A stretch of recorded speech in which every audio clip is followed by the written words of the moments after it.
Good morning, everyone. My name is Benjamin, and welcome to today's video. We're going to take a look at some geography stuff, or more accurately, political geography, because it is important. And now that redistricting is over, that's cool and all. But we also are going to get to look at actually some new data, because Virginia had some gubernatorial election, or had a gubernatorial election last year, and I wanted to break down some of the geography of the Commonwealth, and one of the best ways to do that is to actually make a redistricting map, right? So I decided to add an extra congressional district just to highlight the divisions in the state a little bit better. Unfortunately, I really couldn't get Loudoun County paired with, put into the Nova district, so unfortunately wound up being effectively the Northern Shenandoah district. Then you have, or the Shenandoah district, which honestly that's not that bad.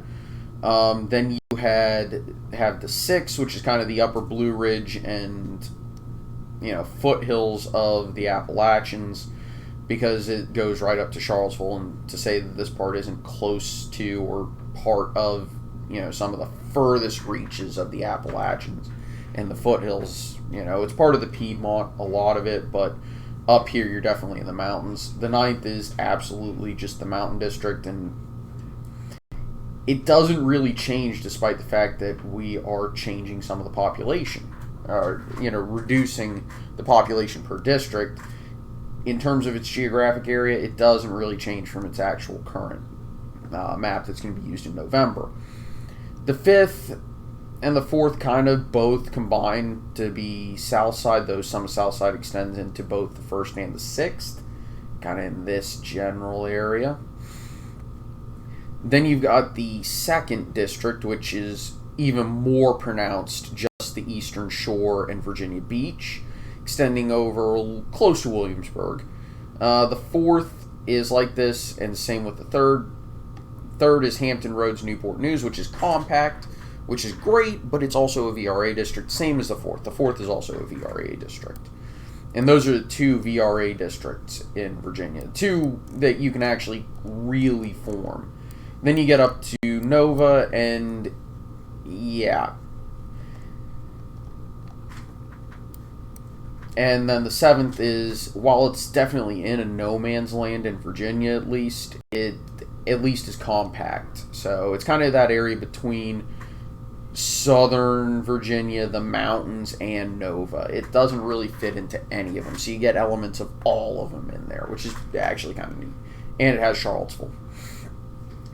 But I find this really interesting. Let me make sure I'm on composite. So I'm going to take off the map colors, and we're going to get rid of the district line, and we're going to keep the district lines. But, as you can see, it gets a lot more interesting the further east you go in the Commonwealth, because the Appalachians are, outside of a few bubbles, ruby red. I mean, this is Blacksburg, and Christiansburg is about right here. That should tell you basically everything you need to know about why this area is extremely blue. And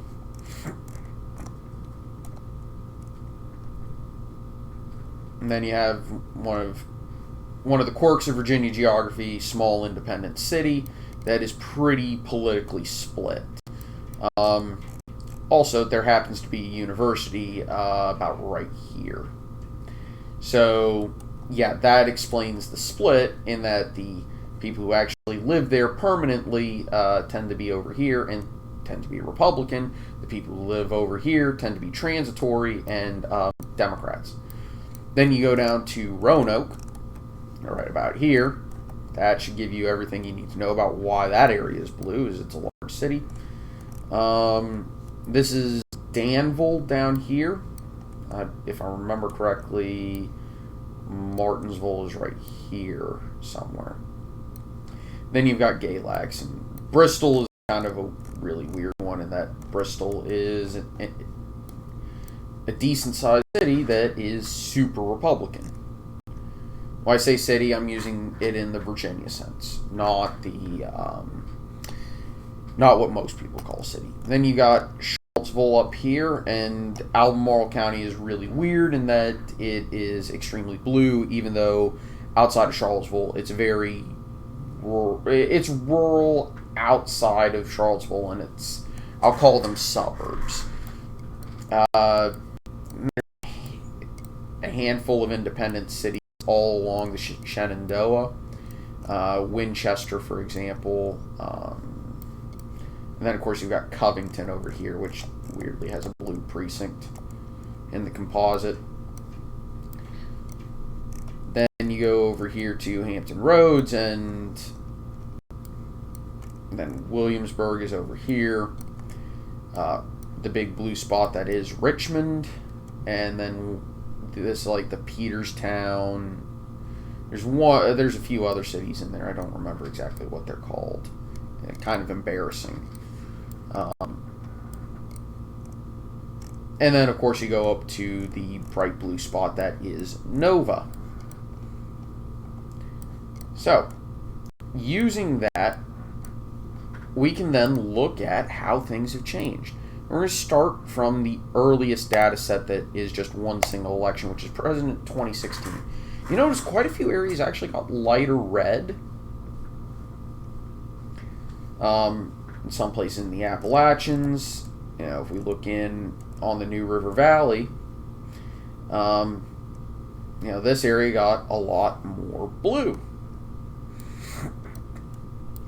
Christiansburg still voted mostly Republican. Then you got Roanoke and Salem right here. And then you can see how, and the reason why there's so much weirdness is basically Virginia has a very high African American population. Look at the suburbs, and oh boy, did they become very, very blue.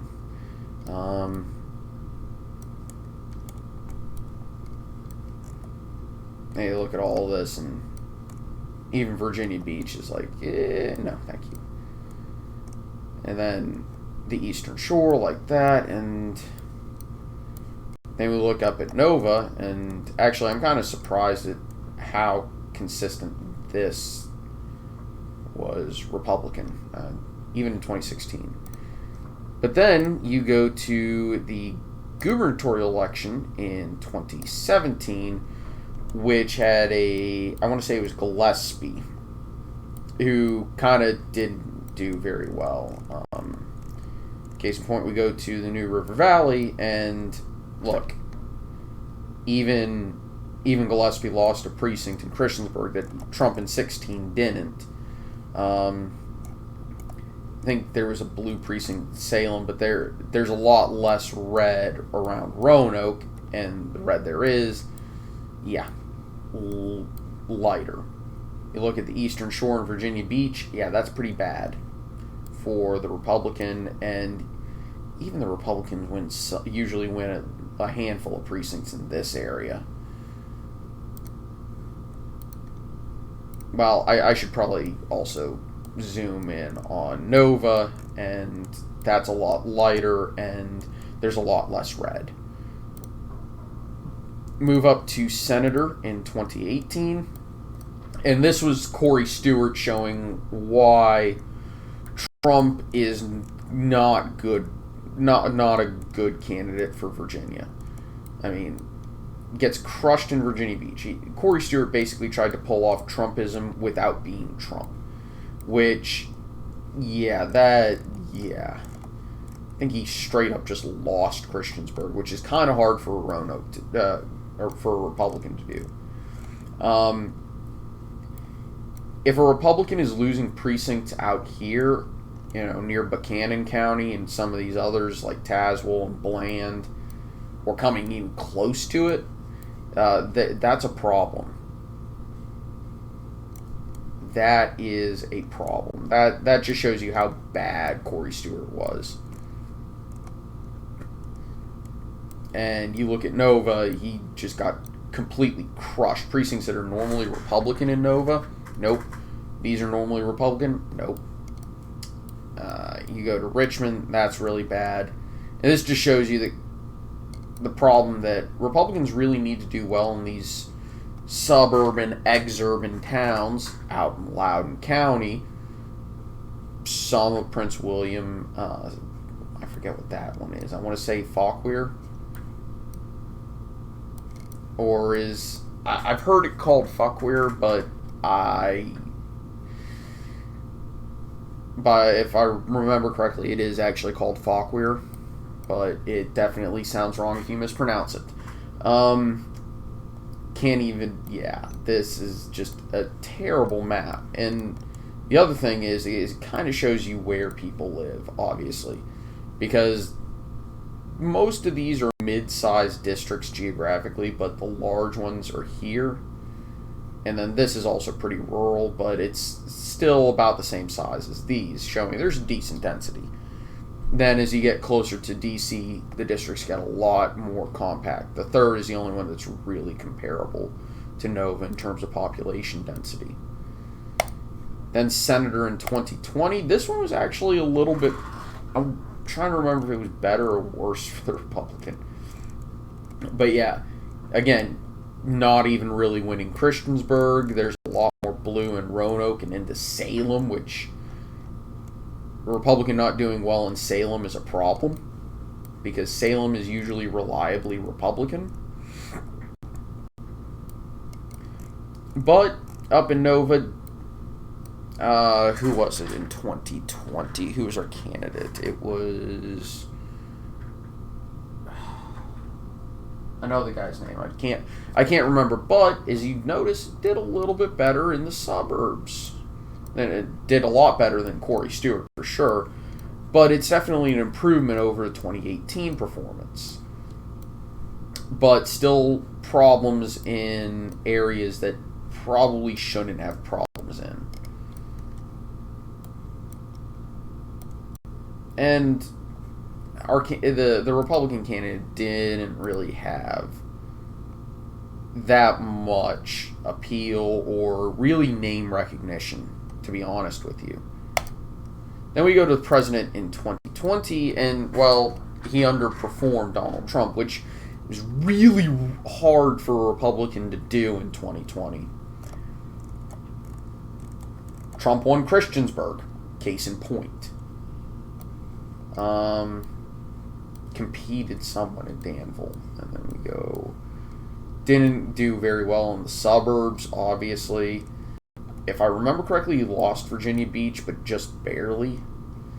But as you can see, not really that well. Definitely was better on the Eastern Shore. But, like I said, Trump didn't do very well in the suburbs, but he did better than Corey Stewart, which is hilarious because Corey Stewart ran on the same campaign. The only difference was Corey Stewart wasn't Trump. So if you're going to try to be Trump, you have to be Trump to begin with. Whereas if you're going to just try to win the state as a Republican in this day and age, let's look at what a Republican victory looks like. And this is Glenn Youngkin's campaign map from last year. And let's take a look at the roadmap to how do you win as a Republican in Virginia. Number one, you need turnout, which Youngkin was able to do, but you also have to turn out and compete in certain areas. Tidewater, let's go down there. Did solidly on the Eastern Shore up here, and then when you go down to Virginia Beach, did a lot better than Donald Trump did, and better than Corey Stewart, and even into Norfolk. And if you go over towards the Suffolk area, in this area, that's a lot more red than you're used to seeing in this part of the Commonwealth. I want to say this county here, first time in a long time that a Republican has won one of these counties up in this area. Um, and you look at Southside, it's a lot redder. You look at the areas just outside of Richmond, it's a lot redder. And you look, he's definitely reclaimed some of the suburbs out in Chesterfield County and even into Henrico County. Though, to be fair, Henrico is basically just part of Richmond now. The fact he was competitive there is telling. And then he was definitely more competitive near Charlottesville, as well as in the counties in the precincts in Albemarle, which is, again, telling. You go over to the 9th, and this is deep, deep red. Remember how Corey Stewart lost a handful of precincts in this area? Yeah, that didn't happen with Youngkin. You look at the New River Valley, and you've got much less blue, and Youngkin even was winning into Blacksburg. One or two of these little fingers that jut into Blacksburg, even competing in a Blacksburg precinct and a precinct adjacent to Blacksburg. That's incredible for a Republican to do because, remember, that's Virginia Tech. Not exactly the beacon of the Republican Party. You know, in the New River Valley, in this part of Virginia, it's known as the People's Republic of Blacksburg. So for a Republican to be competitive is, or at least not, have some argument to say, hey, look, I actually was competing in one or two precincts in Blacksburg. That's something. There's a lot less blue in Roanoke even, and a lot of these precincts in Roanoke could have been, well, to put it lightly, could have flipped. And that's in the city of Roanoke, which is, again, not really a strong area for the Republican Party. We move up to Shenandoah. You can see there's a lot less blue there in that city. Winchester is a lot less blue than it usually is. Then we move over into Loudoun County, and it's a little bit redder than usual, but the blue precincts are a lot less blue. So that means Youngkin was doing what he needed to do, which is change minds in suburban and exurban Nova, as well as turn out Republican voters. Now, this was helped in quite a few ways, and I'll get to that in just a second. But you can also see it in Prince William County. You can see it to a lesser extent in Fairfax County. And even some of these precincts in Alexandria and Falls Church. And what's the other city there? But you can see it even there.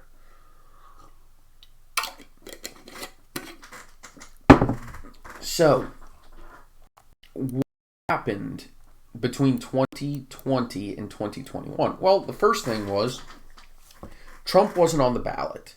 Number two, there was a Democrat in the White House. And Virginia tends to be analogous to Ontario and Canada.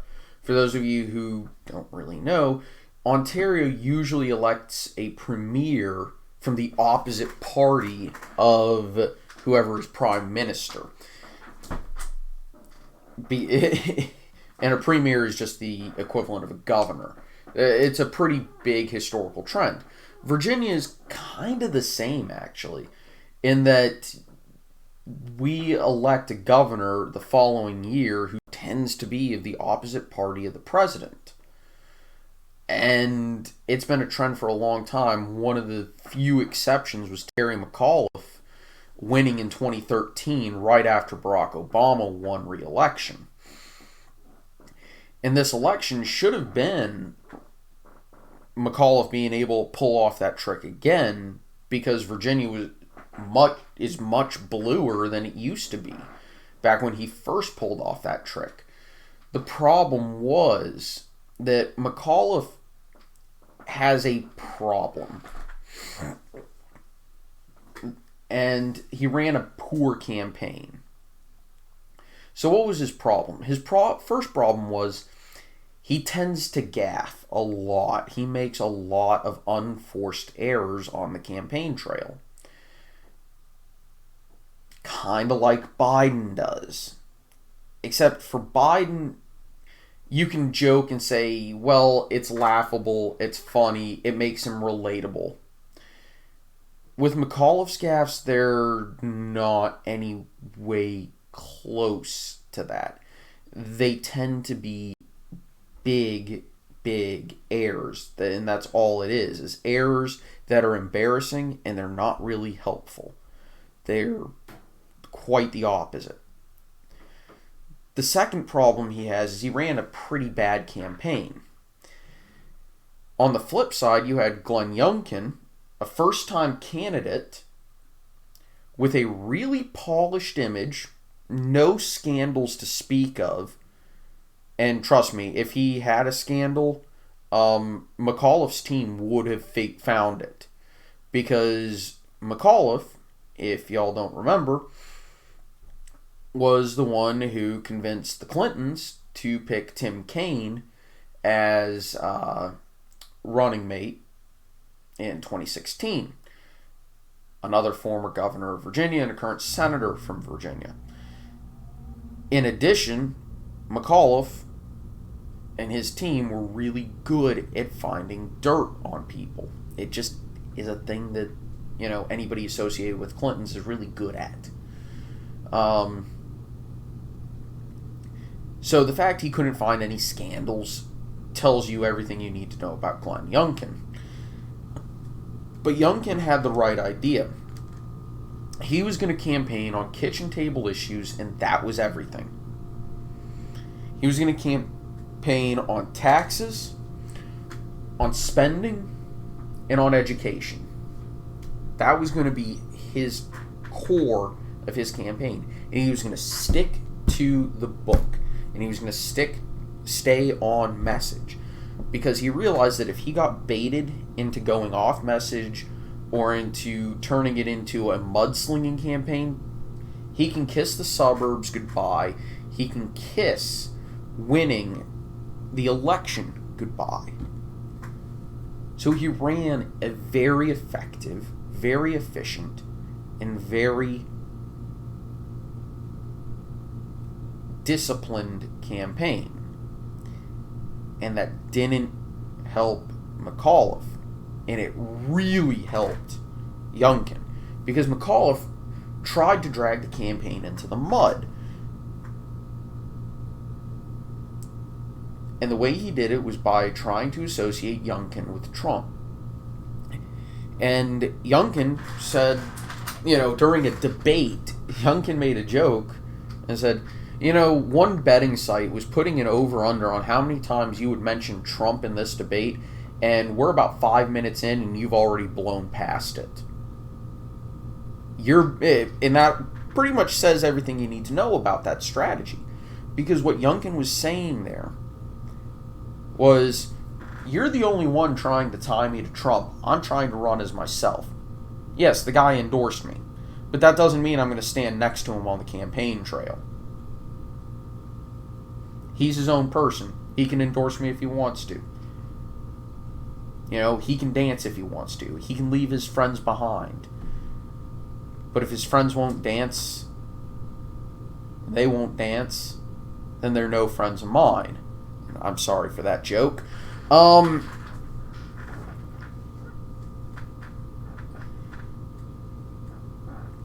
Youngkin focused on those issues. And he said, when he did wade into, quote, culture war issues, he was very keen to take a fairly moderate approach. For example, during one of the debates, there was a question about abortion. And Youngkin took a pretty moderate approach, especially by apparently Southern Republican standards. And you had McAuliffe saying, we're going to turn Virginia into the abortion capital of the nation. That is not something you want to be saying. That's a bit extreme even for pro-choice people, I would hope. You don't want to brag about how many abortions you're performing. What the hell happened to safe, legal, and rare? Because to me, that's not what I'm hearing from the pro-choice crowd anymore. What I'm hearing is nothing that would be called reasonable even 10 years ago.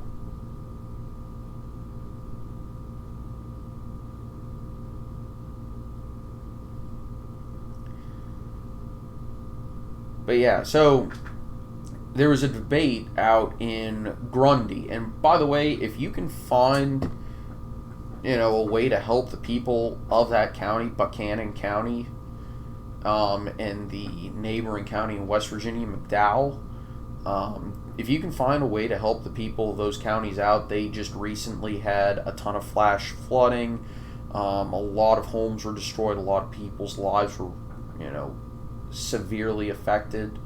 If you can find a way to help those people out, and especially as we're in this part of the world getting a lot more, a lot of rain as well, that's going to cause some severe flash flooding problems, which they're still recovering from the previous round. If you can find a way to help those people out, please do so. The same goes for the folk in the St. Louis area and eventually downstream of that, because they just also received a ton of natural disaster. So please, if you can, find a way to help. But anyway, during the debate there, McAuliffe also made another unforced error, though it's kind of a nitpick error. Like, all you have to do is say, look, the guy's plan is, what McAuliffe said about my plan is false. I'm not going to be cutting salaries or anything. And in fact, Youngkin actually followed through on a campaign promise. He increased teacher salaries, he signed a bill that would increase teacher salaries. So, hey, he followed through. But McAuliffe said that Youngkin's plan would cost just this county, I forget exactly how many teachers, when there were fewer than that to begin with in Buchanan County. So, yeah, not in my opinion, that's not really a good look when you can't even do basic math.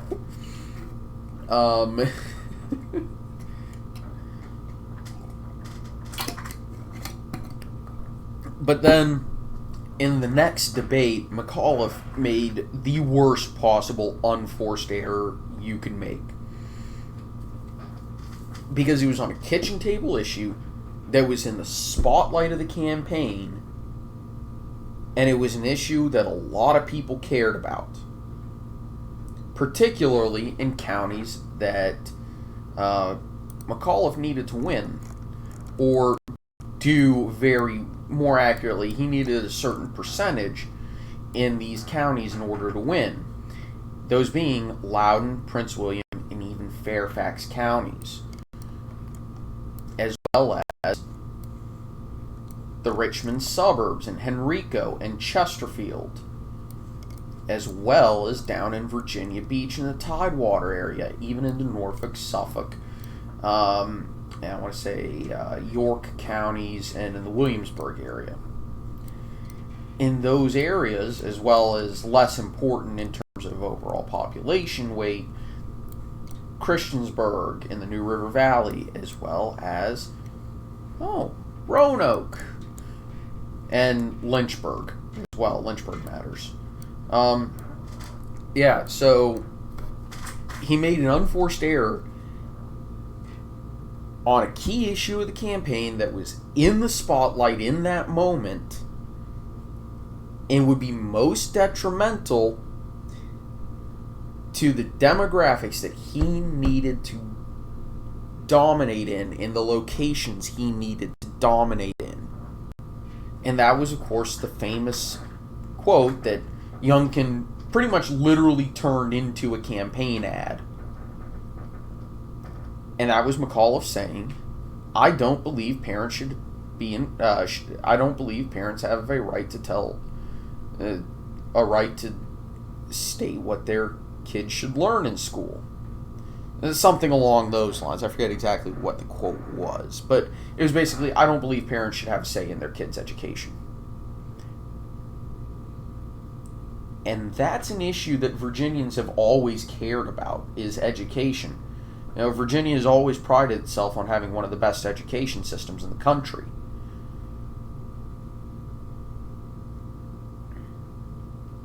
Particularly in the Nova area, in Richmond, and in the Tidewater area where most of the state's population lives.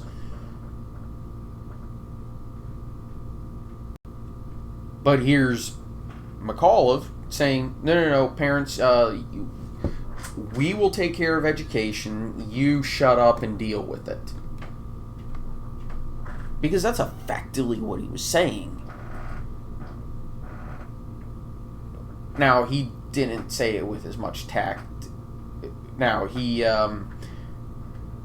didn't word it the way other Democrats have been trying to word it, which is the idea that, no, parents, you need to be involved in your kids' education, but you shouldn't be setting curriculums. You know, you don't have a right to come into a library and pull books and get rid of what, you don't have a right to censor what teachers are teaching, especially if it's important to their kids' education. Now, the Republicans would hit back and say, oh, cool, is hating America something that they need to know in order to succeed in this world? Is teaching kids that all white people are racist something that they need to know? Stuff like that, the Republicans would hit back on. But McAuliffe said whatever he was trying to convey in the worst possible way he could, and it backfired, obviously. And he paid the price for it, and, well,